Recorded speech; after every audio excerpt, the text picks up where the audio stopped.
일생 동안 당신이 반드시 읽어야 될 100번의 책 일당백 49번째 시간 이제 예고해드린 3부 시작하도록 하겠습니다. 반갑습니다. 정프로고요. 안녕하세요. 정민여입니다. 네, 정박입니다. 지난주에 이제 예고를 좀 해드렸죠. 네. 또 찰리 채플린 하면 뭐 영화 얘기를 빼놓고 이해할 수 없는 그런 분이니까 영화 얘기를 또 빼놓고는 우리가 넘어갈 수 없지 않겠습니까? 네, 그렇죠. 그래서 영화 위대한 독재자.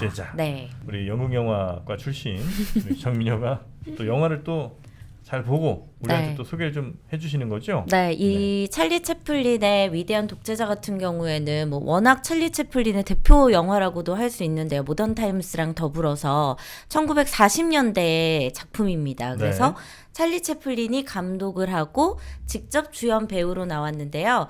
1인 2역 연기에 도전을 했습니다. 그래서 네. 바로 독재자인 그 히틀러 역할과 그리고 이발소 유태인 역할 이렇게 해서 1인 2역 열연을 한 그런 작품이죠. 네네. 그래서 그 작품 관련해서 또 역시 나의 자서전 이야기도 섞어서 네. 이렇게 좀 전해드리도록 하겠습니다. 자, 그럼 오늘 본격적인 순서 시작하기 전에 또 좋은 책 좀 여러분께 소개를 좀 해드릴까 싶은데 우리 정민여는 미술관 한 번씩 갑니까? 짜자잔. 네. 저 미술관 좋아해요. 최근에 이 코로나 사태 때문에 좀 자주 가지는 못하는데 저는 뭐 저도 자주는 못 가는데 네.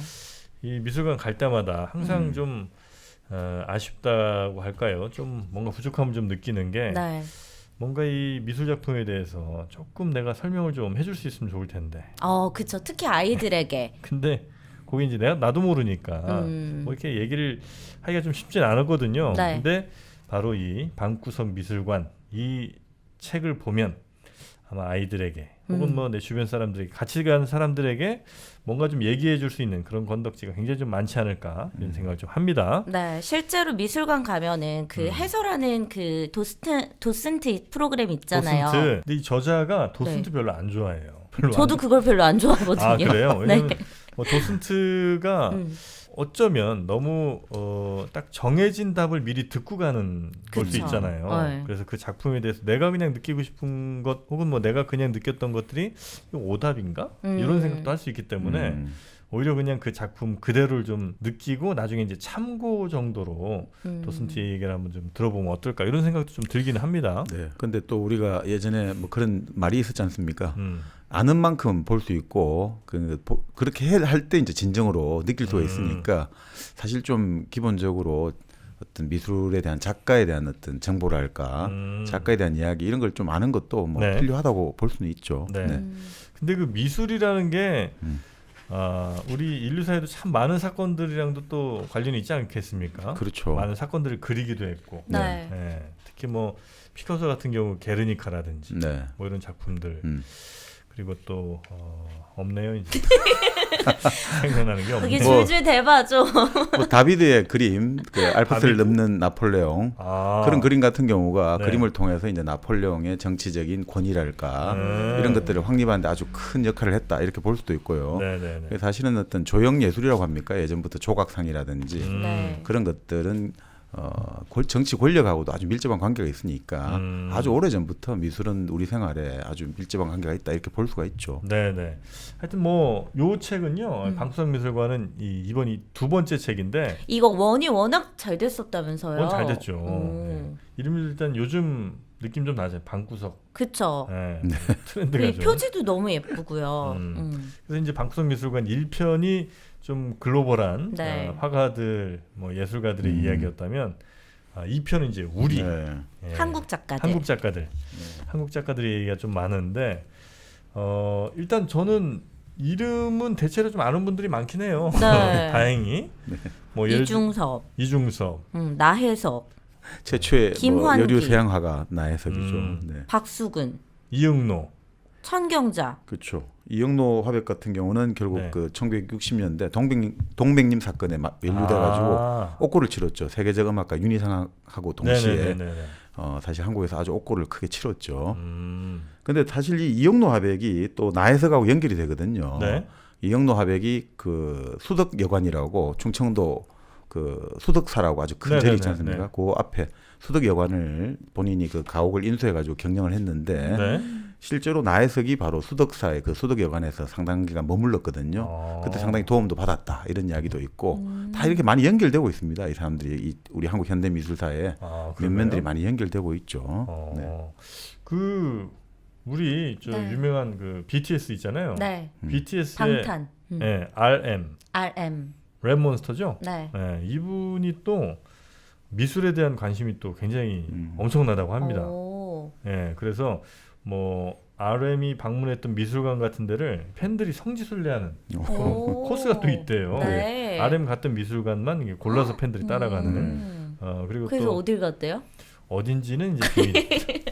네, 근데 진짜 많이 간대요. 오. 그래서 뭐 화가나 작품에 대해서 많은 팬들이 또 관심을 갖게도 됐고, 네. 그리고 아주 선한 영향력이라고 요즘 뭐 얘기하죠. 예, 젊은 분들한테도 이 작품이나 우리나라 작품들에도 많은 관심을 갖게 하는 그런 또 일을 우리 랩몬스터 그분이 하신다고 합니다. 네.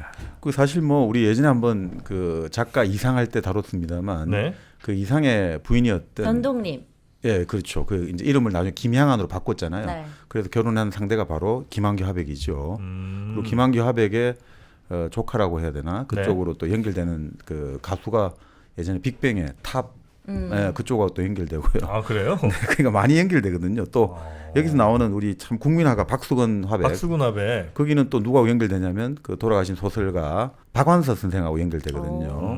그러니까 미군 부대에서 박완서 선생이 PX 매점에서 근무를 할 때 네. 박수근 화백은 거기서 이제 미군들 초상화를 그려주는 아르바이트를 하고 있었고 그래요? 그렇게 그 소설에 다 나오죠. 그런 것들이.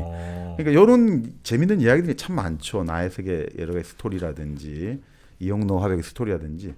저는 여기서 사실 다룬 여러 가지 화백 중에 그 그림이 저하고는 참 좋아하는 화백이 장옥진 화백이거든요. 장옥진. 이 가로수라는 이런 그림들 보면 네. 정말 그 뭔가 참 천진난만하다고 해야 될까요? 그런 그림들 아주 심플하면서도 아주 그 어떤 원형적인 느낌을 아주 동심의 세계랄까. 저는 참 좋더라고요. 네. 이 뭔가 우리 근현대사 역사를 좀 이 안에다 녹여냈다고 해야 할까? 그렇습니다. 그래서 네. 뭐 화가들의 러브 스토리라든지 뭐 이런 것들이 다 녹아 있어서 저는 네. 굉장히 재밌게 봤거든요. 그렇죠. 사실 뭐 청경자 화백 같은 경우는 우리가 달과 육펜스 했지 않습니까? 네. 그때 달과 육펜스에서 주인공 스트릭랜드도 타이틀을 갔는데 그 청경자 화백도 40대 나이 40대 그러니까 1960년대 타이틀에 가서 좀 체류를 했죠. 그래서 그 타이틀의 어떤 원색적인 그것을 담기도 했고 또 지금 말씀하신 대로 현대사는 백남준 여기 비디오 아티스트로 네. 나오는데 네.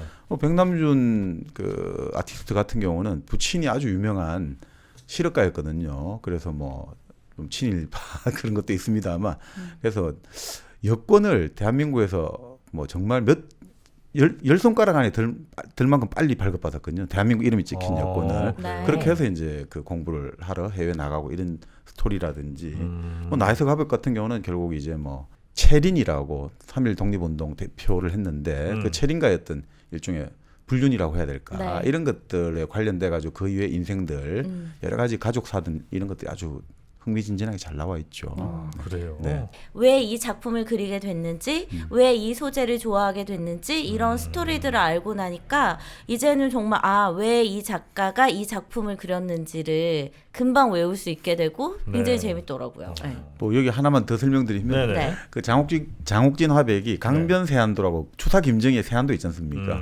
그 세안도가 아주 요번에 그 나라에 무상으로 기증을 해가지고 청와대에서 직접 그 기증자를 초청까지 할 만큼 그 값으로 따질 수 없는 그림이거든요. 네. 근데 그 그림이 결국은 또 장옥진 화백이 강변 세안도라고 다른 형식으로 다시 또 오마주가 되고 있는 거죠. 근데 그렇게 하면서 곧 아주 또 재밌는 그런 그림과 관련돼가 재밌는 설명들이 많이 나와요. 뭐 대팽고해라. 추사 김정희가 그런 이제 여러 가지 그림을 그리고 글을 쓰면서 그런 설명을 하거든요. 가장 좋은 반찬은 두부라든지 나물이라든지 이런 어떻게 보면 아주 좀 흔한 반찬들이 가장 좋은 반찬이고 고해 가장 격조 높고 가장 뜻깊은 만남은 결국은 가족들이 화목하게 지내는 게 가장 뜻깊고 우아한 만남이다. 그 말을 쭉 하면서 그런 어떤 결국 장옥진 화백이 평생 추구했던 어떤 가족에 대한 그 어떤 사랑과 그 어떤 화목함이랄까 참 이런 것들이 이 글하고 잘 설명이 되어 있는 것 같아요. 방구석 미술관 2편 여러분께 소개를 좀 드렸습니다. 저희가 본격적인 시작에 앞서 잠시 안내 말씀 좀 드리자면 네.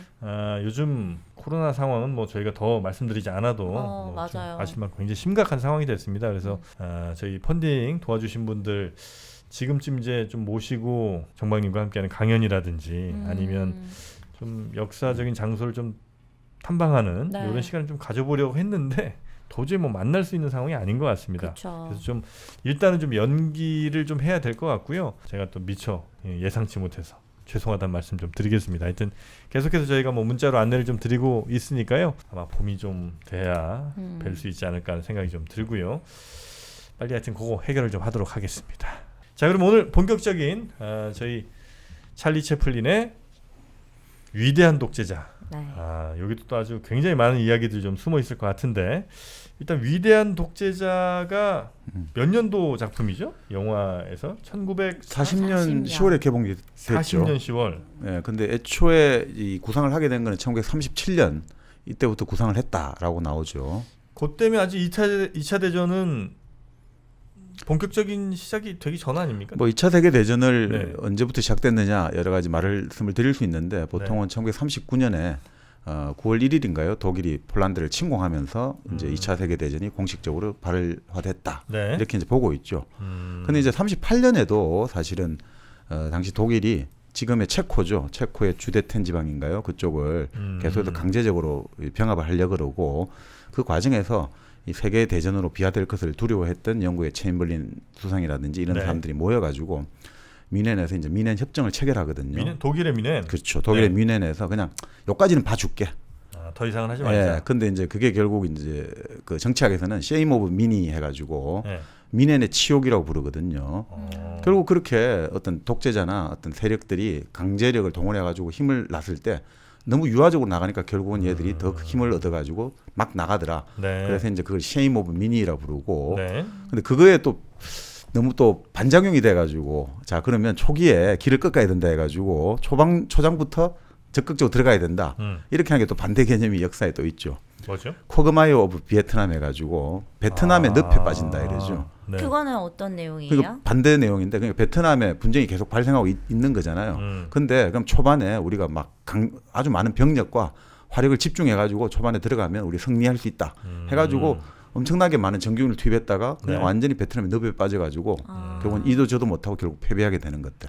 그러니까 이런 것들이 항상 교차하는 건데 네. 사실은 이제 2차 세계대전 같은 경우는 바로 그 미넨 협정에서 불력적으로 물러서 주는 바람에 히틀러에게는 더 날개를 달아주게 된 거죠. 네. 그러니까 뭐 그거는 1939년인데 사실은 이제 33년인가요? 이 나치가 집권을 하게 되고 네. 그 다음부터 계속해서 이제 독일이 일종의 무강병 드라이브를 걸기 시작하니까 유럽에 이러다가 전쟁이 나지 않을까 이런 분위기는 팽배하고 있었던 거죠. 네, 네, 네. 그 와중에 37년에 그 바로 채플린이 운영하고 있던 유나이티드 아티스트라는 영화사의 직원이 채플린에게 아니 당신하고 히틀러하고 다 코스튬도 달고 있고 이러니까 그런 뭔가 1인 2역을 하는 영화를 만들면 어떨까라고 이제 제안을 했다. 그래서 이제 거기에 착안해 가지고 이제 네. 채플린이 그 영화를 이제 제작에 나섰다 이런 이야기도 있고요. 또 채플린의 아들은 좀 다르게 이야기를 하고 있는 아들? 거죠. 예. 네. 아들 같은 경우는 그 나치가 집권을 하면서 독일에서 채플린을 대단히 좀 못마땅히 여겼다는 거죠. 히틀러하고 생긴 생기 것 비슷해서. 그렇죠. 네. 자 그러다 보니까 히틀러를 신성시해야 되는데 자꾸 채플린은 우스꽝스러운 배우잖아요. 이게 선전하기가 힘드니까 어떻게 하면 얘를 계속해서 독일에서 좀 인기를 떨어뜨릴까 하다가 네.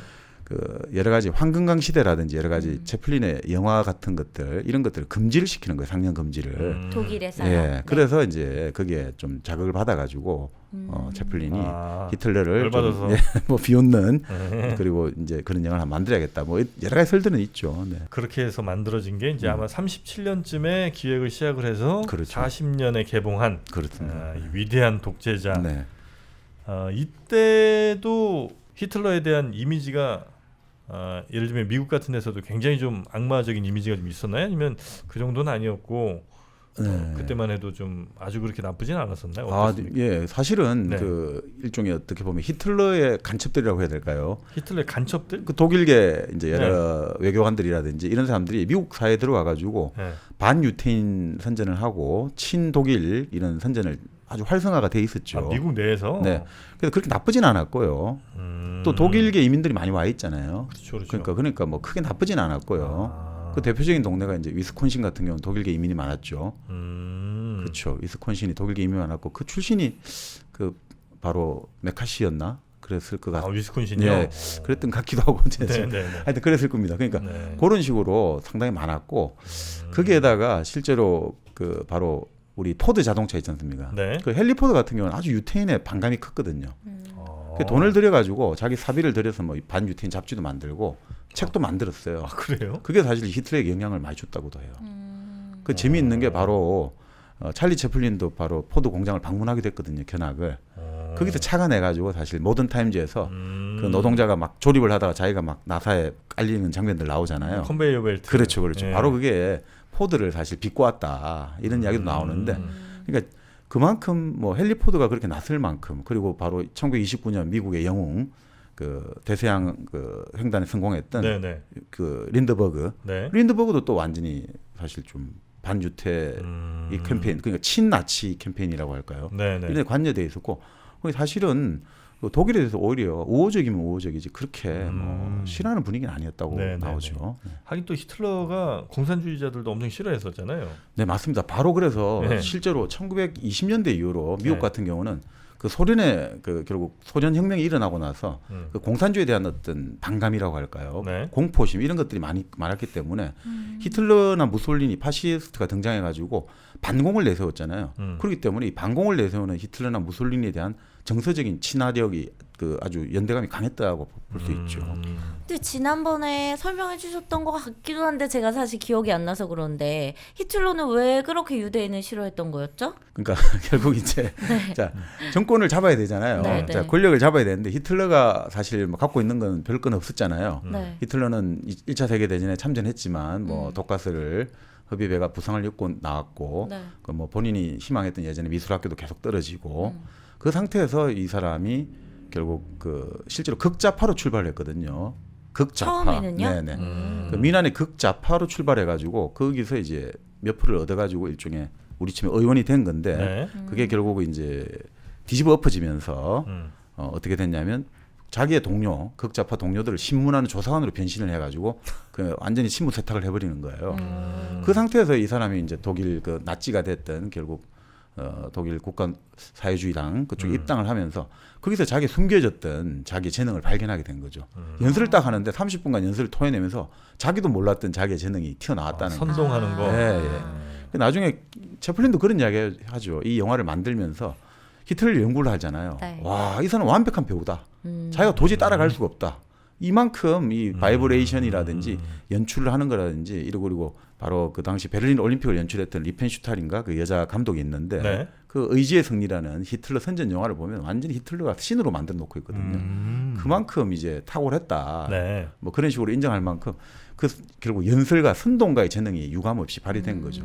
자, 그때 뭐 우리도 아시다시피 1차 세계 대전 이후로 엄청난 전쟁 배상금을 부과했잖아요. 네네네. 그 전쟁 배상금 안 주면 독일의 그 루르 공업 지역을 점령해 가지고 이 기계 다 우리 거야. 뭐 이런 식으로까지 하고 그 과정에서 독일 어떤 국민들 입장에서는 전쟁에도 졌는데 경제도 나빠지고 그쵸. 더 이상 이래봤자 희망이 없다. 거기에다 우리가 아시다시피 살인적인 인플레가 나왔잖아요. 그러니까 뭐 빵을 하나 살려면 리어크 하나에 지폐를 들고 와야지 빵 하나 살 수 있다. 뭐 이 정도 나오니까 그 과정에서 앞이 보이지 않고 뭔가 불안, 불만, 불확실성이 확산되고 있을 때 딱 그게 히틀러가 나온 거죠. 뭐로 나왔냐면 바로 우리가 지금 못 살고 있는 이 모든 것이 누구 때문이냐? 바로 유태인들 때문이다. 유태인들이 금융과 기업을 장악하면서 그들이 업무를 꾸면서 우리 독일을 힘들게 만들고 있다.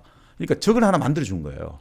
그러니까 사실은 원래 유태인한테 반감이 있었던 건 아니었는데 그냥 뭔가 원인을 하나 찾기 위해서 유태인을 찾은 거예요? 근데 이제 유태인에 대한 반감은 네. 실제로 예전에 우리가 한번 그 프랑스 그때 이야기하면서 말씀을 드렸는데 그 19세기에 들어와 가지고 유럽 전역에 좀 그렇죠. 있었죠. 동유럽에서 특히 이제 그 소련이죠. 러시아 쪽에서 포그롬이라 해가지고 유태인들을 학살하고 이런 것들이 있으면서 동유럽에 있던 유태인들이 되게 서유럽 쪽으로 많이 이동을 해요. 그 이동을 하니까 우리 그렇게 생각하시면 돼요. 제3세기에 난민들이 지금 왔다고 생각하시면 돼요. 그러니까 이 사람들이 인종차별이 심해지고 네. 이 사람들이 뭔가 좀 문제가 있다는 식으로 아주 부정적인 인식이 형성되면서 그래서 일어난 게 우리 프랑스의 그 유명한 그 그 장교 네. 그 그 사건. 드레피스. 드레피스 사건이 거기서 네. 일어나고 그런 식으로 반유태인 정서가 계속 고조돼 왔던 거죠. 그러니까 전 유럽 전역에 그 고조돼 왔는 상태에서 이 독일에서 그 당시 히틀러가 정확하게 하나의 어떤 타깃을 설정한 거죠. 이 모든 것이 누구 때문이냐? 다 유태인 놈들 때문이다. 라고 하니까 이 사람들 입장에서는 사실 우리가 힘들고 어려울 때마다 항상 이 사람들이 어려움을 돌파하는 방법은 희생양을 찾는 거거든요. 누군가 하나 콕 집어내는 거예요. 그래서 너 때문에 그렇게 하면 나머지 사람들이 단결도 잘 되고. 네. 그때 이미 유태인은 자본 힘을 갖고 있었고요. 근데 이제 유태인들 같은 경우가 네. 당시 은행, 금융권은 많이 장악을 하고 있으니까 그 우리가 보기엔 그렇잖아요. 일반 대중이 볼 때는 은행이나 금융도 여러 가지 리스크를 가지고 있을 테지만 네. 우리가 볼 때는 저 사람들은 일 하나도 안 하고 그냥 가만히 사무실 의자 책상 앉아갖고 앞에 펜대만 앉아서. 굴려가지고 네. 엄청난 돈을 굴려가지고 번다. 말 그대로 무의도식하는 인간들. 우리의 흡혈귀다 이거죠. 우리 피를 빨아먹는다. 이럴 때 딱 그게 타깃이 되니까 이게 뭐 독일 민중들의 그 불만이 분출을 찾고 있지 못하다가 네. 그래 다 유태인 때문이야 막 그냥 막 이게 경류가 분출하기 시작하는 거죠.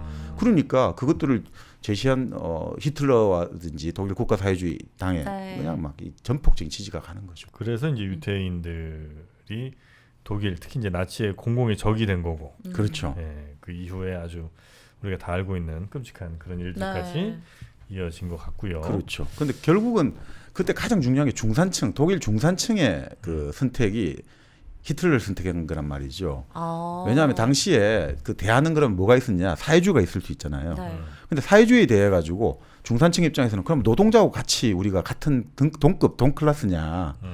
무슨 저런 자기들이 한창 경멸하고 아래 수준으로 보는 노동자가 역사의 주체라 그러고 노동자가 어쩌고 저쩌고 하니까 그긴 도저히 힘을 실어줄 수가 없다 이거죠. 그건 또 싫구나. 그렇죠. 네. 그런데 문제는 지금까지 독일 사회를 움직여왔던 상류층들, 지배계급들은 도저히 또 저 무능력을 믿을 수가 없어. 그러니까 노동자하고는 손을 못 내밀겠고 지금까지 그런 독일을 망쳐왔던 저 상류층은 흔히 말하는 독일의 보수적인 귀족, 관료, 군인 이것들은 믿지를 못하겠어. 네. 그럼 도대체 누구를 선택해야 되지? 이럴 때 딱 나치가 나왔단 말이죠.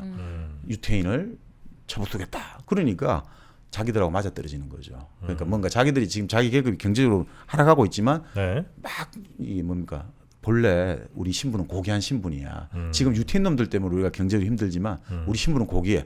우리 본래 위대한 아리안족 하니까 그냥 막 모든 이제 그 일종의 지지가 글로 다 몰리는 거죠. 그래서 사실은 이거는 어느 사회나 마찬가지예요. 네, 네. 우리 사회도 마찬가지고 뭔가 경제적으로 힘들고 이런데 뭔가 계급 간이라든지 여러 가지 집단 간의 연대가 안 될 때 차마 내가 이쪽 집단과 손을 어떻게 잡냐 할 때 뭔가 명확한 적을 하나 설정하고 그리고 이런 것들에 대해서 공격을 비난을 화살을 제거하고 네. 저 적을 내가 때려 부수겠다. 그러니까 나만 밀어주면 내가 적을 때려 부숴가지고 내가 딱 그 권력을 잡으면 우리 모두가 잘 사는 뭔가를 만들겠다 이러면 이 사람들이 다 미쳐버린단 말이죠. 중산층들이 완전히 뭐 그냥 앞뒤를 안 따져보고 그래 너는 뭔가 다르겠지. 그러니까 아무 실체가 없는데 뭔가 다르겠지라는 생각만 갖고 막 그냥 표를 찍어주는 그런 것들이 사실 이 파시즘 이후로 보면 네. 계속 반복되고 있습니다.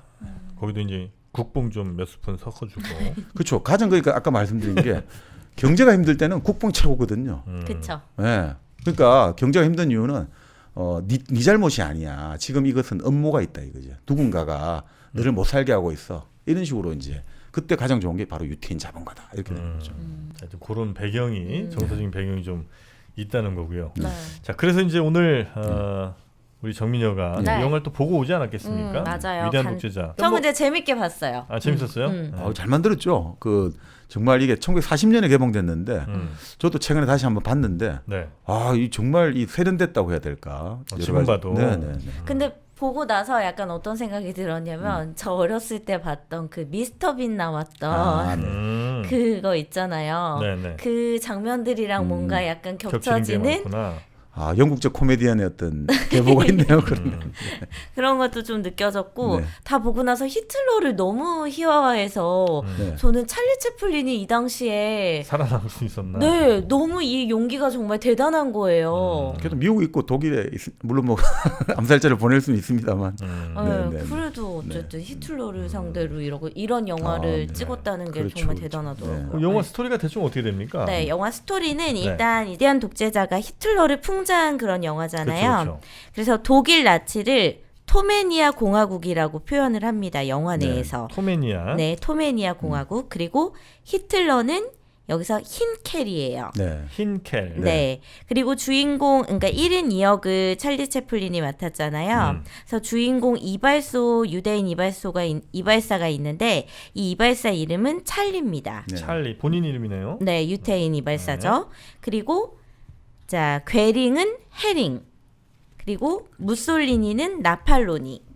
그리고 이탈리아 파시즘을 박테리아 공화국이라고 이야기하고요. 아, 그러니까 이제 괴링이라는 네. 그 2인자를 네. 거기서 헤링. 이제 헤링이라는 이름으로 거기서 네, 썼다는 네. 거죠. 그렇죠. 네. 그리고 그리고 무솔리니는 나팔로니. 근데 이 말이 뭐 나폴레옹과 무솔리니를 결합한 말이다. 뭐 네, 이런 네, 이야기도 네. 있더라고요. 네, 맞습니다. 자 그렇게 이제 등장인물이 나오고요. 네, 그리고 뭐 독일 나치의 그 상징인 그 마크 있잖아요, 십자 표시. 그 여기서는 십자가가 2개로 나와요. 그래서 쌍십자당이라고 표현을 합니다. 네. 자, 그래서 이제 요 정도만 여러분들이 알고 계시면 될 것 같고요. 간단한 줄거리를 소개하도록 하겠습니다. 네, 영화는 1차 세계대전이 끝나갈 무렵 1918년을 배경으로 시작이 됩니다. 앞서 설명을 드렸다시피 이 이발사 찰리는 1차 세계대전 중에 전쟁에 참전을 하게 되는데요. 이 전쟁에서 우연히 한 장교를 구하게 됩니다. 근데 이 장교는 바로 히틀러의 신복인 슐츠 장군이라는 장군입니다. 흰켈의 신복이겠죠. 흰켈. 그렇죠. 히틀러는 아니니까. 흰켈의 신복이었던 슐츠 장군입니다. 네. 근데 이 장군을 구하다가 비행기에서 추락을 하게 돼요, 둘 다. 그리고 찰리는 병원에 입원을 하게 됩니다. 죽진 않았고. 네, 죽진 않고 이 병원에서 기억상실증에 걸려서 몇 년 동안 갇혀 있게 되는데요. 이 사이에 이미 이 토메니아국은 흰켈이라는 독재자가 모든 자유를 탄압하면서 군림하고 있었습니다. 그렇게 시간이 지나고 나서 찰리는 병원에서 퇴원을 하게 되고요.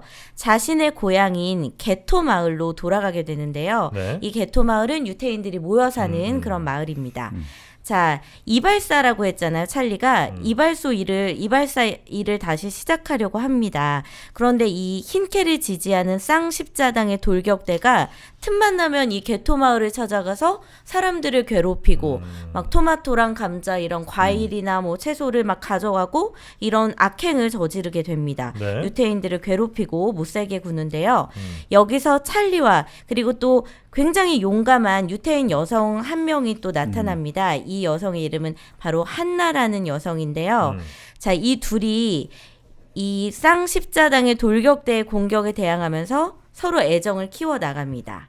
자, 이러는 와중에 흰켈은 이 독재자는 군수품 사업에 몰두하고 있습니다. 네. 악행이 갈수록 더해져 가고 있는데요. 결국 찰리가 유태인 수용소에 끌려가게 되고 근데 이 와중에 기지를 부려서 탈옥에 성공하게 됩니다.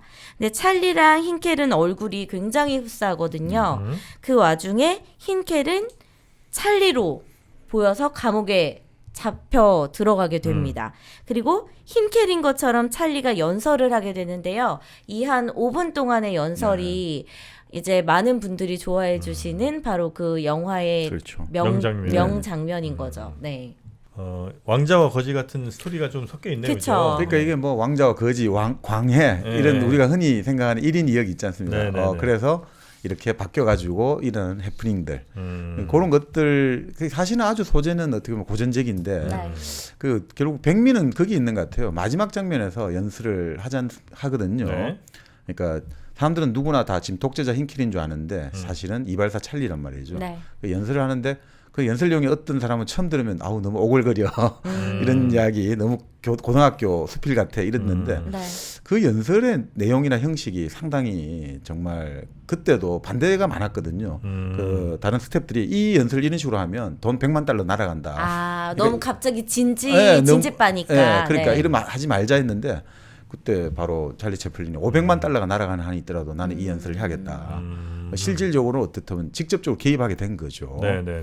그리고 실제 이 바로 찰리 채플린이 무성 영화에 오가잖아요. 그러니까 유성 영화에 대해서 상당히 그쵸. 부정적이었는데 이 영화가 최초의 유성 영화거든요. 근데 이 영화에서도 정말 그러니까 멋진 이 찰리 채플린의 첫 유성 영화죠. 네. 근데 이 영화를 통해 가지고 오히려 정말 멋지게 그 대사 처리라든지 그 연설 장면이 지금도 뭐 수많은 조회수를 갱신하고 있는 거죠. 네. 그리고 결국 이제 평화라든지 반전 반군국주의를 호소하는 거거든요. 군인들 네. 보고 총을 내려놓아라. 그리고 우리 다 평화롭게 살자 이런 내용이기 때문에 그래서 사실은 이게 독일 그 당시 나치뿐 아니라 네. 미국이나 영국이나 다 싫어했어요. 왜요? 아, 이 연설 자체를 아니 이 장면을 예, 그러니까 이 영화 자체가 결국은 반국가주의거든요. 싸우지 말자 네, 이야기하는 거니까. 그러니까 사실은 좋아할 이유는 없죠.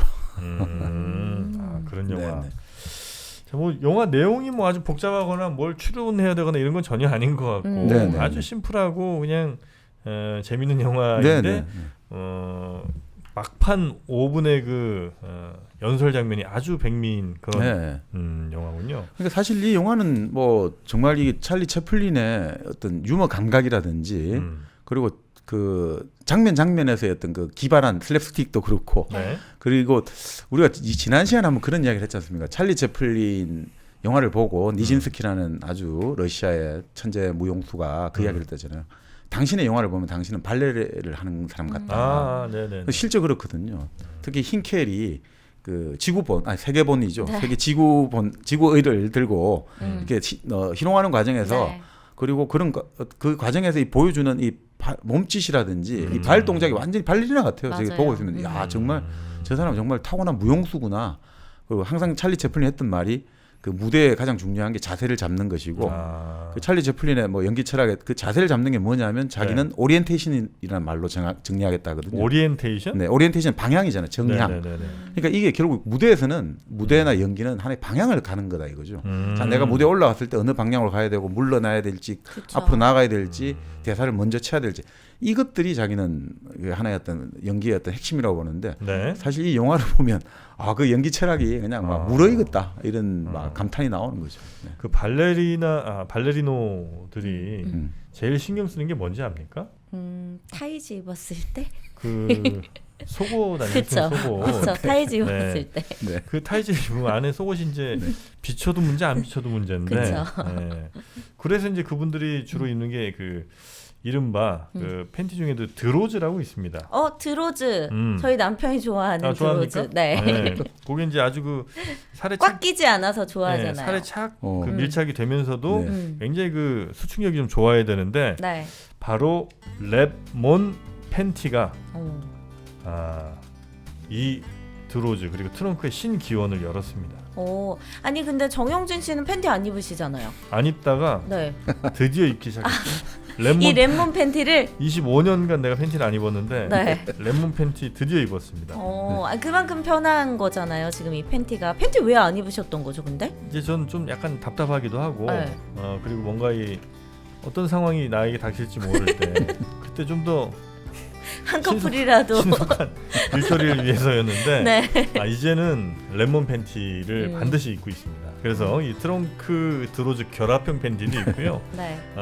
그래핀 심리스 스포츠 팬티라고 박음질이 없는 그런 스포츠 팬티도 있는데 네.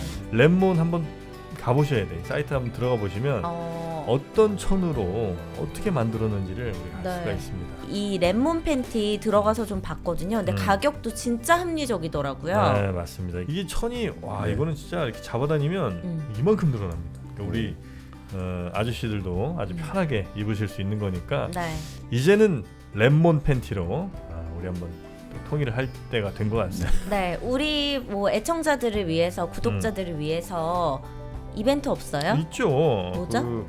여러 가지 지금 준비하고 계신데 뭐 언더웨어 퍼퓸 같은 거라든지 아니면 뭐 수면 안대 등등 뭐 이런 것들도 지금 준비하고 있으니까 그냥 일당백 보고 주문하신다 이렇게 주문 요청사항에 꼭 기재를 해주시면 여러분께 선물을 좀 한번 보내드릴 겁니다. 다른 팬티 없습니다. 랩몬 팬티 비읍 받침 랩몬 팬티입니다. BTS의 랩몬스타 아니고 네. 랩몬 팬티 잊지 마시고 한번 꼭 검색해 보시면 좋겠습니다. 자, 그러면 저도 그 장면은 봤어요. 이렇게 연설문 장면도 봤고 네. 이 뭐 풍선으로 만든 네. 지구본이잖아요. 네. 뭐 이렇게 퉁퉁 치면서. 네. 근데 그 장면은 아마 세계 정복을 꿈꾸는 그 이른바 독재자의 유치한 뭐 이런 걸 이제 보여주는 그런 장면인가요, 이게? 뭐 그렇게 볼 수도 있고 네. 그 장면에서 채플린과 히틀러의 세계 대전이라는 책이 있거든요. 네. 이 책도 이제 그 오. 위대한 독재자가 탄생에까지 어떤 과정을 거쳤는가 이걸 네. 아주 상세하게 보여주고 있는데 네. 그 책에 보면 아주 하나하나 자세하게 나오는데 네. 네. 그 영화에 대한 영화의 장면에 대해서 하나에 나오는데 재밌겠다. 특히 왜 그런 대목이 있지 않습니까? 그 독재자가 네. 책상에 뭐 이렇게 누워 있다가 음. 뭐 책상에다 배를 깔면서 이렇게 하는 장면이 나오거든요. 배를 네. 깔고 엉덩이로 이렇게 네. 지구본을 튕기는 장면. 네. 네, 근데 네. 그게 이제 여기 책을 보니까 고대 그리스에서 남색을 즐길 때 하는 자세 뭐 이런 식으로 이제 그 나오더라고요. 자세가요? 네, 그런 식으로 나오기도 하고 아, 그래요? 아주 여러 가지 야유를 많이 담고 있다. 이렇게 아. 독재자에 대한 야유를 담고 있다. 이렇게 나오죠. 아 그래요. 또요? 아니 근데 이제 그 지구본이 나오잖아요. 네.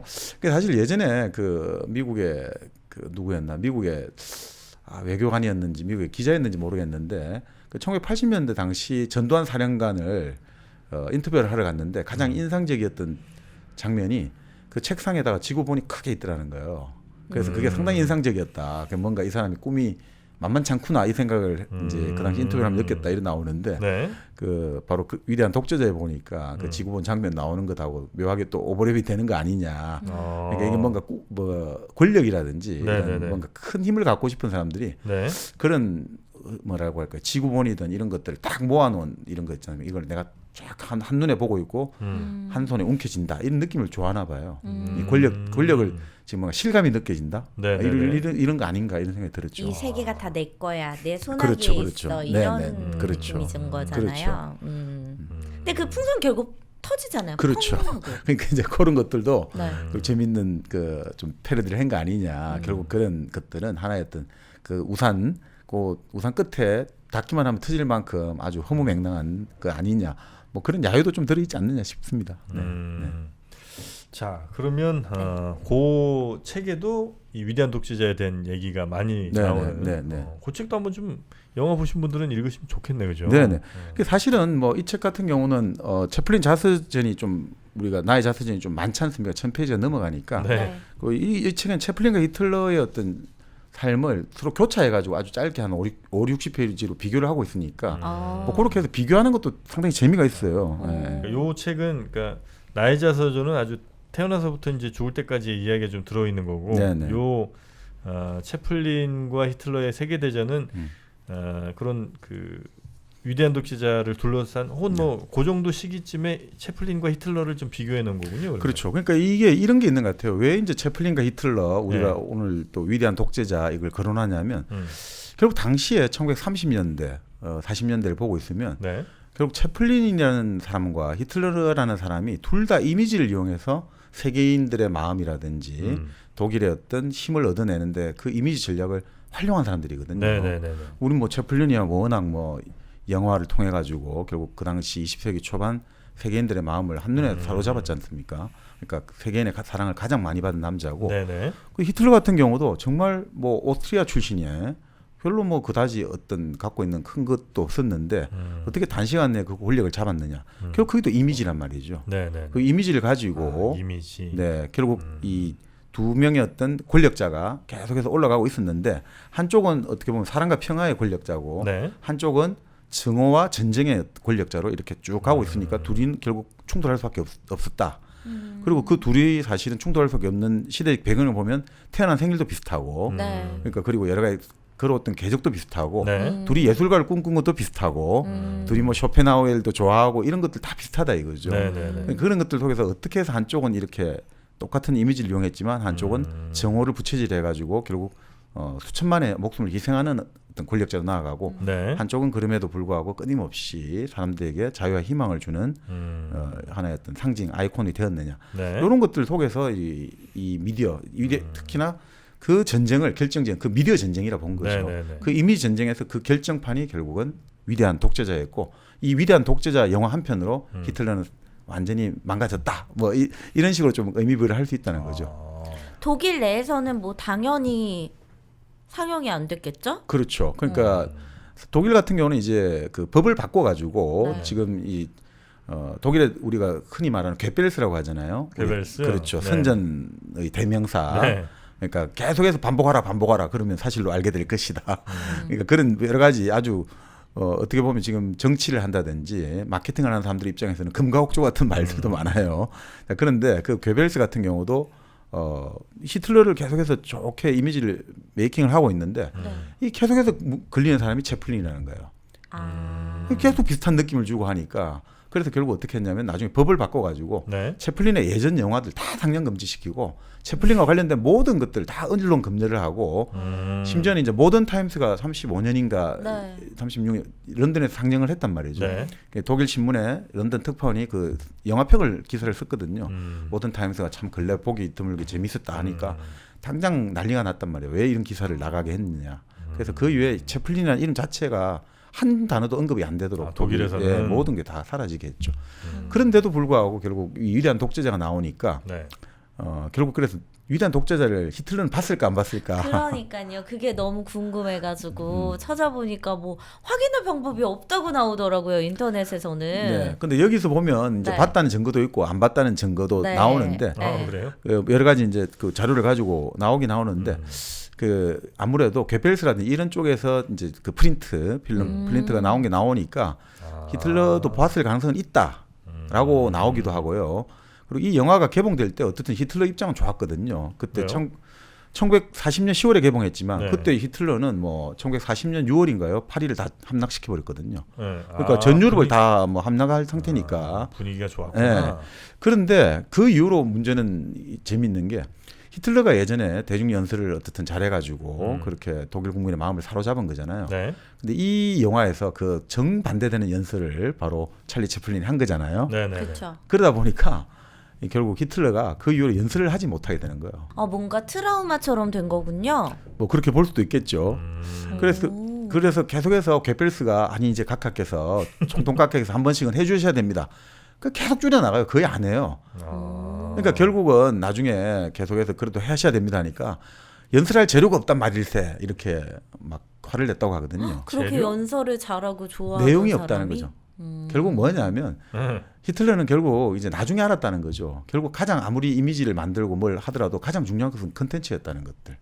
콘텐츠가 없고 그냥 사람들을 형식만 가지고 사람들을 막 이렇게 띄우고 막 근사하게 꾸미고 사진을 이렇게 찍고 연출을 했지만 그건 아무 의미가 없더라고요. 그죠? 결국 가장 중요한 연설은 결국 내용에 달려있지 그런 장식이 아니더라. 이걸 나중에 깨달았다는 거예요. 이런 이야기 나오죠. 그 원리는 어찌 보면 진짜 이 1kg 커피에도 딱 맞는 것 같네요. 그러게요. 네. 요즘 뭐 무슨 광고 많이 하고 포장 네. 뭐 화려한 그런 커피도 참 많습니다만 진짜 중요한 건 그 안에 들어있는 컨텐츠 아니겠습니까? 그렇죠. 커피 원두 그 향과 맛이 제일 중요하잖아요. 네. 근데 1kg 커피는 가장 그 기본기에 충실한 커피가 아닐까 싶어요. 그렇습니다. 1kg 커피 또 얘기하니까 또 먹고 싶네요. 맞아. 네. 말을 안 했어야 되는데 하니까 먹고 싶어. 1kg 커피. 네. 여러분이 가장 좋아하실 커피들 쭉 다 모아놨습니다. 베스트셀러들만 모아놨다고 보시면 되겠습니다. 네, 1kg 커피 집에서 언제든 아메리카노 이렇게 드실 수 있는 요즘 네. 같은 겨울에 아주 좋은 드립백도 있고요. 드립백. 예, 그리고 콜드브루 또 겨울에도 차게 드시는 분도 있더라고요. 맞아요. 네. 그리고 원두도 또 있으니까 여러분이 가장 편하신 방법으로 주문해서 드시면 되겠습니다. 특히 일당백과 함께하는 1kg 커피 앱도 있습니다. 네, 앱으로 주문하시면 더욱 편하니까요. 그렇게 한번 앱을 다운로드 받으시면 좋겠습니다. 자, 네. 그러면 네. 히틀러, 네. 히틀러와 채플린. 어떻게 영화 얘기를 우리 정미녀가 좀 더 해주셔야 되는 거 아닙니까? 저는 근데 네. 이 영화를 보면서 좀 네. 궁금했던 점이 몇 가지가 음. 있는데요. 이 독일 나치를 토메니아 공화국으로 네, 네, 네. 비유하잖아요. 네, 네, 네. 근데 이 토메니아가 무슨 뜻인지 궁금하더라고요. 제가 책을 보니까 네. 그 책에는 이제 토메니아가 본래 이제 스펠링이 나오잖아요. 철자가 나오는데 네. 그 앞에 사실 이름은 발음은 같고 철자 P가 하나 더 붙으면 네. 그게 맹독을 뜻한대요. 맹독. 그러니까 독일은 독과 같은 독극물이다 이런 거죠. 나치 독일은 독극물과 같은 나라다 이거죠. 네, 그러니까 사실은 바로 파시엠이 나왔던 이탈리아를 박테리아로 부르는 것도 네. 그런 의미가 아닌가 이런 생각이 듭니다. 병균과 같다 이거죠. 굉장히 아주 네. 심하게 그렇죠. 비판을 했군요. 그렇죠. 힌켈은요? 힌켈은 그냥 히틀러라고 뜻하는데 네. 그러니까 그 자체는 뭐 크게 책에 보니까 의미는 없더라고요. 전 계속 그래서 그 칼 브랜드 있잖아요. 헬. 그랑 헷갈려가지고. 아 근데 요즘 왜 그 누구 조머식이 나오면서 옷을 입었는데 그 브랜드 때문에 곤욕을 치른다고 하잖아요. 무슨 브랜드요? 조머식이가 나오면서. 아. 그러니까 진짜 그 흰켈 행켈 잘못하면 또 곤욕을 치르겠구나 그때는. 네네네. 아, 그 사람 입은 브랜드 때문에 또 난리가 네, 한번 네, 났었죠. 네, 네. 음. 자, 그래서 그 토메니아는 이제 아주 독 같은 그렇죠. 그런 독극물 같이 위험하다 이거고 그 독재자 있잖아요. 또 거기도 그 바로 박테리아의 독재자 나폴로니. 나팔로니. 네. 네. 그것도 사실은 나폴레옹 아까 말씀하셨잖아요. 네. 그게 사실 애초에 찰리 채플린이 나폴레옹을 소재로 한 영화를 만들고 싶었대요. 아 그래요. 어쨌든 뭐 나폴레옹도 그 당시에 독재자처럼 그런 뭔가 전쟁 일으키고 이랬으니까. 그리고 이제 나폴레옹도 키가 작았다 이러니까 네. 이 찰리 채플린이 키가 작잖아요. 네. 그러니까 이제 그런 것도 소화하기도 쉽고 어. 또 바로 그 영화에 나왔던 그 여배우 있잖아요. 네. 고다드. 폴레트 고다르인가요? 네. 그때 동거를 하고 있었다는 거예요. 아. 찰리 채플린하고 그래요? 실제로 그리고 결혼했대요. 결혼됐죠. 둘은. 뭐 세 번째 결혼하고 또 이혼했는데 네. 그 폴레트에게 뭔가 좋은 배역을 주고 싶었다는 거예요. 그러니까 이제 애초엔 조세핀을 주려고 그렇게 하려고 했는데 네. 하다가 보니까 나폴레옹이 더 멋있어가지고 이걸 계속하기로 했다가 근데 결국 이제 위대한 독재자를 해야겠다. 이게 지금 나폴레옹 갖고는 이 지금 세계사적 변화에 대처를 할 수 없다. 그렇게 해서 지금 아예 직격을 해야겠다 해서 바뀌었다는 이야기도 있는데 그래도 그 미련과 아쉬움이 남으니까 그 그렇게 이름을 붙였다는 거죠. 오, 나팔로니도. 네, 그래서 뭐 그런 이야기도 있죠. 사실은 그 여기서 한나로 나왔잖아요. 네. 그 여배우, 네. 여배우도 그 고다드 같은 경우가 결국 그 당시에 좀 왜 이제 위대한 독재자에서 또 이렇게 더 해줬냐면 네. 그 당시 동거를 하고 있는 상태에서 이제 그 유명한 영화 있죠. 바람과 함께 사라지다. 네. 거기 배역에 오디션을 봤는데 네, 떨어진 거예요. 어. 왜냐하면 바람과 함께 사라지다에 지금 그 뭔가 좀 그래도 이미지가 중요한데 네네. 지금 채플린하고 동거하는 배우 이러니까 이게 안 맞다 이거죠. 좀 뭔가 약간 순수한 느낌을 줘야 되는 데가 결국 그 고다드 대신에 비비안 리가 그 배역을 맡게 된 거죠. 그러니까 거기에 대한 좀 약간의 책임감. 아, 내가 뭐라도 챙겨줘야 된다. 뭐 그런 게 있었다고 하죠. 네. 아, 그래요? 네. 뭐 그런 걸 챙겨줘. 뭐. 그럴 때 그냥 사과 하나 챙겨주면 되는데. 아, 그래요? 영주 은하수 사과. 네, 영주 은하수 사과 여러분. 이제 끝판입니다. 끝물이에요.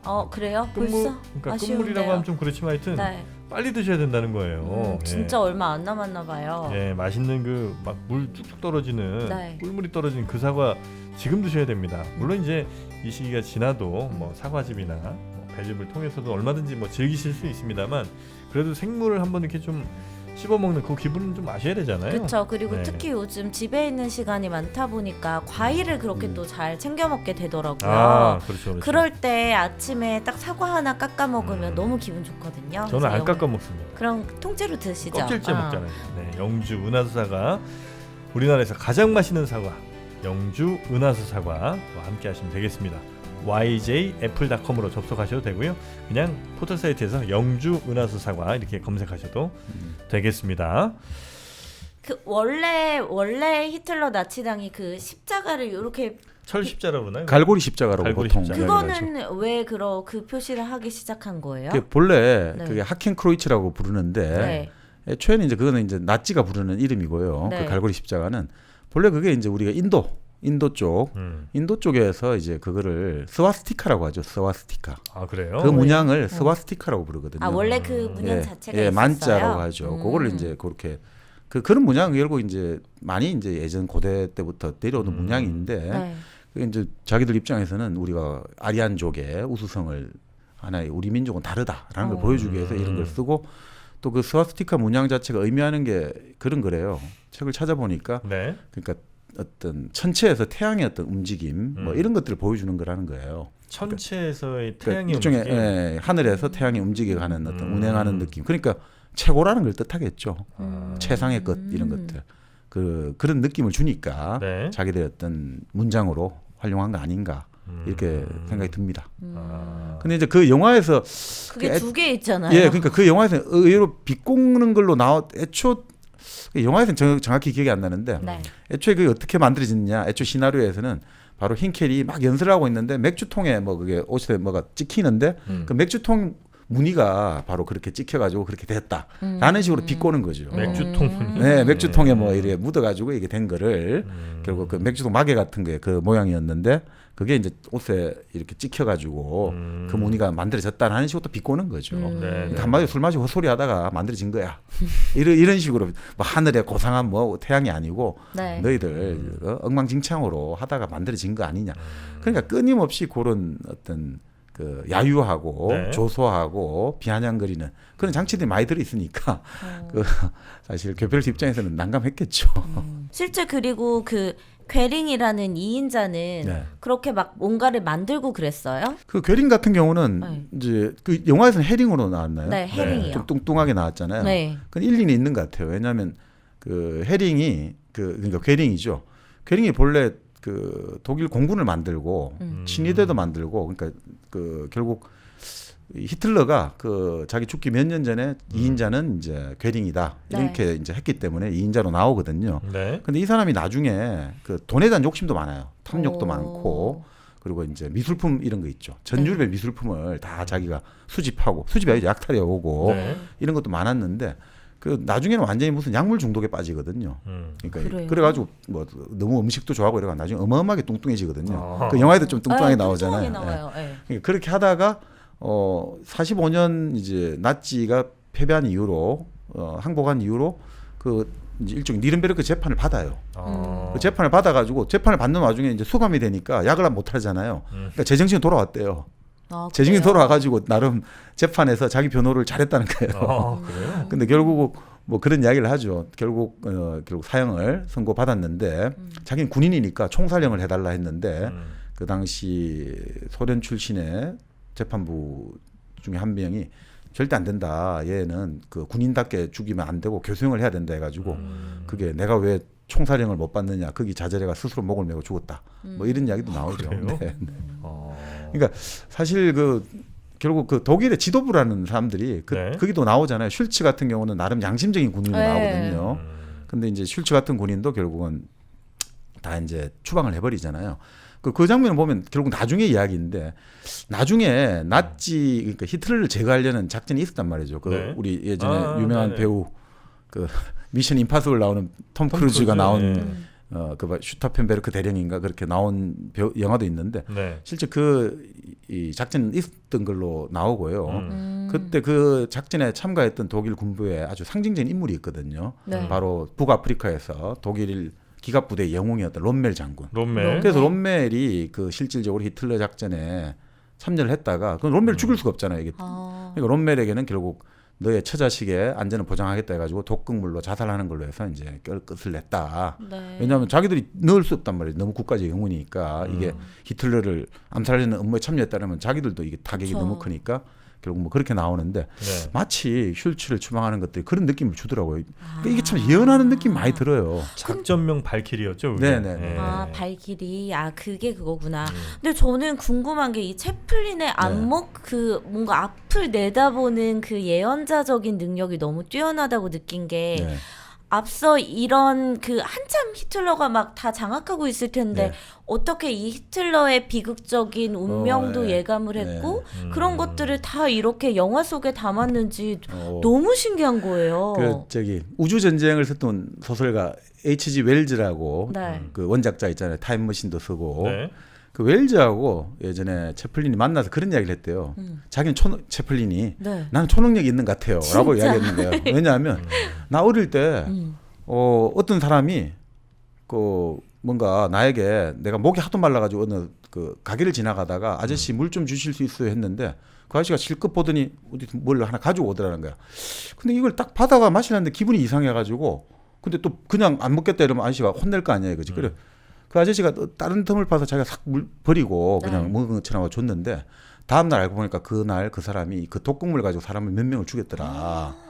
그런 결도 있고 또 한 번은 자기가 친구하고 어느 집에 이런 것들 있잖아요. 가게에 뭐가 있나 해가지고 꼬마가 이렇게 해가지고 그 창문 이렇게 발도움을 해가지고 보는데 우리 치면 방 중간에 그러니까 네. 가게 중간에 뭔가 커다란 뭉치가 있더라는 거예요. 가방 뭉치 같은 게. 네. 근데 갑자기 보자마자 기분이 이상해서 그냥 막 뒤도 안 보고 도망을 쳤는데 다음날 알고 보니까 거기에 시신이 두 개나 사람을 죽인 시신이 두 개나 있고 또 그다음에 자기가 뭔가 그 요런 춤 뭡니까 일종의 카지노에 게임하는 게 있잖아요. 숫자 맞추고 하는 게임 뭐 네. 1, 3, 5 뭐 이런 거를 숫자 3개를 연속으로 4번이나 맞췄다는 거예요. 1, 3, 5, 2, 4, 8 이런 식으로. 그래서 사람들이 이거는 확률적으로 몇백만 분의 1인데 어떻게 맞추냐 했는데 자기는 아무래도 청력이 있는 것 같아요. 이런 이야기를 했다는 거죠. 근데 제가 보니까 그런 것보다는 그 기본적으로 이 사람은 예능인이잖아요. 네. 그러니까 결국 이 사람의 여러 가지 연기론에도 나오지만 이 사람의 연기의 기본은 뭐냐? 배우가 다른 사람이 되는 게 연기라는 거예요. 내가 다른 사람이 되는 거예요. 그러니까 열려 있다는 거죠. 제가 보면 이 감성이 열려 있다 보니까 이 사람의 어떤 감정이입이라든지 동감이라든지 그러니까 그 사람 입장에서 이 정보를 같이 취합하는 능력이랄까 네. 이게 아주 발달한 사람 아닌가. 그러니까 미세한 차이를 읽어낸다는 거죠. 네, 네, 네.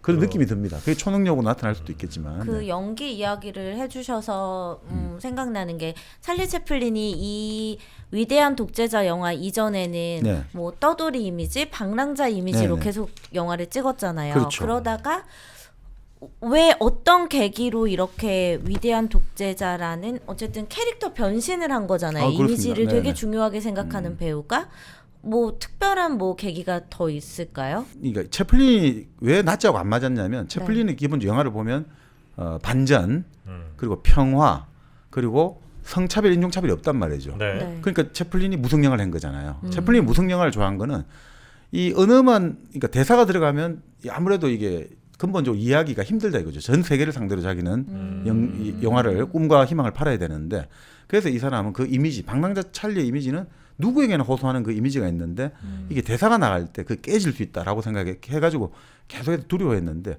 이 지점에서는 그러니까 그렇지만 변신이 필요하잖아요. 어떻든 유성 영화는 나온 지 벌써 10년이 지났고 그 지점에서 자기도 지금 변화의 필요성을 느꼈는데 어떻게 연착륙을 할까 고민하다가 요거를 하나의 어떤 중간 착륙하는 정도로 쓴 거죠. 그래서 무성 영화의 이미지는 그 떠돌이 신사는 유태인 이발사 찰리로 거의 네. 말을 안 하잖아요. 마지막에 맞아요. 연기를 하지만 맞아요. 실제로는 그 이미지는 그대로 가고 그러니까 계속 코믹한 이미지가 나오잖아요. 그런데 이제 말마야 하는 거는 흰켈, 독재자 흰켈. 네. 얼토당토하는 말하고 막 이런 게 나오거든요. 그러니까 막 우리가 알아듣지도 못한 독일 말을 일부러 한단 말이죠. 네. 그렇게 해가지고 우리한테 저거 다 헛소리 하고 있는 거구나 이런 느낌을 주게 만들면서 자연스럽게 이제 캐릭터를 분리해내는 데 성공한 거 아니냐. 그리고 뭐 그런 것들 이야기 많이 하더라고요. 네. 그 저는 지금 말씀해주신 것처럼 대사를 이렇게 듣고 있다 보면 전 처음에 저게 무슨 말이지 싶은 네. 거예요. 막 네. 따그닥딱딱 뭐 어쩌고 저쩌고 막 이렇게 엄청 빨리 얘기하는데 독일어도 아닌 것 같고 그러니까 영어도 아닌 것 같고 네. 무슨 말인지 모르겠더라고요. 근데 어쨌든 그건 다 이제 영어로 말을 한 건 거죠. 아, 영어가 아니라 네. 그러니까 독일어식으로 네. 흉내를 내가지고 그러니까 지금 막 그런 비꼬는 거죠. 패러디하는 거죠. 그러니까 히틀러가 빡빡빡 하는 거 있잖아요. 그러니까 아인슈탁트 탁트 이런 네, 식으로 네. 탁탁 그런 식으로 그러니까 야유해내는 거죠. 막 진지한 것 같아도 그러니까 예를 들어 바로 채플린이 그렇게 흉내를 내니까 엄청 웃기잖아요. 네. 그렇게 진지하게 막 하는 것 같은데 하나도 진지하지 않고 이건 뭐 우스꽝스럽구나라는 식으로 사람들로 하여금 그 뭔가 일종의 풍자와 그 어떤 조롱을 하는 그런 느낌을 확 안겨주는 거죠. 그러니까 이게 폭탄보다 더 강력한 효과가 있는 거예요. 무슨 말이냐면 히틀러가 정말 그 진지한 이미지고 완전 네. 권위적이고 근엄한 이미지였단 말이죠. 근데 이 영화에서 네. 히틀러의 이미지가 딱 고정돼 버린 거예요. 사람들한테. 맞아요. 딱 그 장면만 기억나요. 저는 네. 막 탁탁탁탁탁 뭐 이렇게 뭐 딱딱딱딱 얘기하고 하고 그다음에 막 감정 기복이 엄청 심한 게 나오잖아요. 네, 네. 좋아했다가 싫어했다가 갑자기 삐꼈다가 그러니까 그 이후에 모든 어떤 뭐 사람들이 생각하는 히틀러 이미지가 그렇게 돼 버렸고 그 사람들이 히틀러를 되게 그 영화에서 나오는 것처럼 키가 작고 왜소하고 이렇게 생각하거든요. 네, 네. 실제 안 그렇다거든요. 작지가 않아요? 실제 히틀러는 키가 175cm가 넘고 나중에 체중이 100kg 정도 돼요. 그러니까 상당히 건장한데 이 위대한 독재자 때문에 완전히 이미지가 축소돼 버린 거예요. 그러니까 이 이미지 전쟁에서 채플린이 완전히 결정타를 날린 거죠. 사실 이미지로 하나로 네. 그 자리까지 올라간 사람인데 그렇죠. 이미지를 완전히 네. 채플린이 깎아 먹어버렸네요. 그러니까 이 당시에 영화가 개봉될 때 전 독일의 해외 공간과 전 독일의 외무부 이 관료들이 어떻게 이 영화 개봉을 막으려고 난리도 아니었거든요. 그- 그랬겠어요. 네. 그런데 뭐 1년도 안 돼가 3천만 명이 봤거든요. 전 세계에서. 이 공전의 히트를 친 거죠. 그러니까 뭐 어떻게 완전히 뭐 이거는 완전 원사이드한 게임이었다. 이렇게 볼 수 있는 거죠. 적어도 그 전쟁만큼은 아마 히틀러가 네. 진 것 같다. 네. 네, 이 채플린의 자서전부터 시작을 해서 지금 채플린의 영화 이야기까지 저희가 쭉 건너왔는데요. 네. 아직도 못다한 이야기들이 좀 많이 남아있죠. 저희가 채플린의 위대한 독재자 관련된 또 그를 둘러싼 여러 가지 재밌는 이야기들 이어지는 4부에서 좀 여러분과 함께 나누면 어떨까 싶습니다. 자, 그럼 저희는 채플린의 이야기 4번째 시간으로 돌아오도록 하겠습니다.